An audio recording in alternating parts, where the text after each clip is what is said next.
Yep. Not even Friday yet, and this is about the third traffic accident I've come through today. It just seems to be that time of year where people start thinking about going ahead and speeding along, and somebody else is going to worry about them, and they don't have to worry about them, and everything's going to be just fine. The last one I went in came across was a car like the one in front of me, but not an Audi, that was crunched all the way to the back seat by another car about the same size. So the crush zones worked as intended. The one that we're coming up on now, I passed by on the way to the gas station. I did not take a bunch of time to look at it because technically I was driving. It has rained here just recently, so there's a little dampness on the road. And as everybody knows, when you're the first person, first couple cars, or first hour or so after a light rainstorm, all the oils come out of the asphalt. And people's reaction time, of course, on that type of surface is pretty low when it comes right down to it.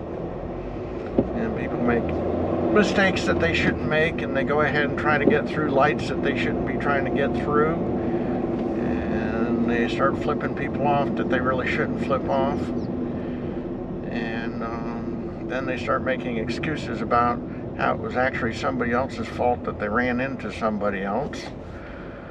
Tow truck is picking up a white SUV right now, and going to be hauling it off. The front end and the side are pretty well damaged on it.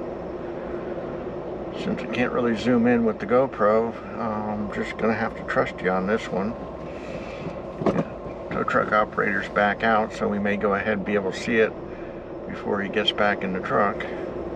I see he's also tied on attached the car that hit that other car on, so he can take both of them at the same time.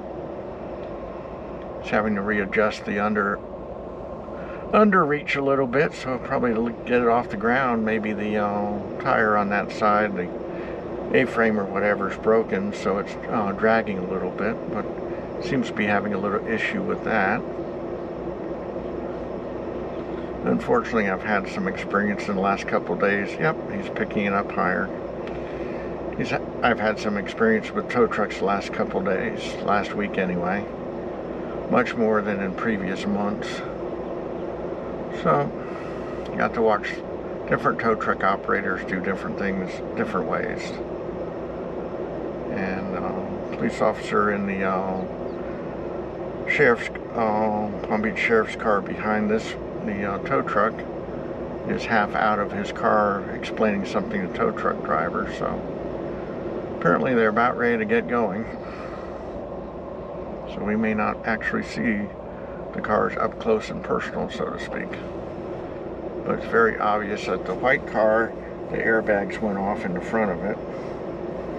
And now the tow truck driver would like to get into traffic with everybody else who's been waiting in line here, and probably isn't going to let them into traffic. They feel like they've been compromised and their time wasted waiting for this man to do his job. Make sure we make it cleared up so that the people on the south side trying to come north will be a happier set of campers. He's done an incredibly good job of picking up all the plastic and everything else in the road that was left from that accident. Used to be it was metal parts and cars didn't get hurt so much, but the people inside them got hurt more. So I guess that this is kind of better, that the cars get hurt more and the people get hurt less. So I suspect that it's going to be backed up here for quite a while. Yep, backed up way beyond my destination. Until all these people are probably have a real poor idea of what's going on right now in front of them. Having all been wanting to get somewhere at a particular time and got hung up by this traffic accident. My only hope is, after all the waiting that they have done here, that they continue to drive safely the rest of today and don't themselves cause accidents going anywhere else. Time will tell, and hopefully time will tell correctly.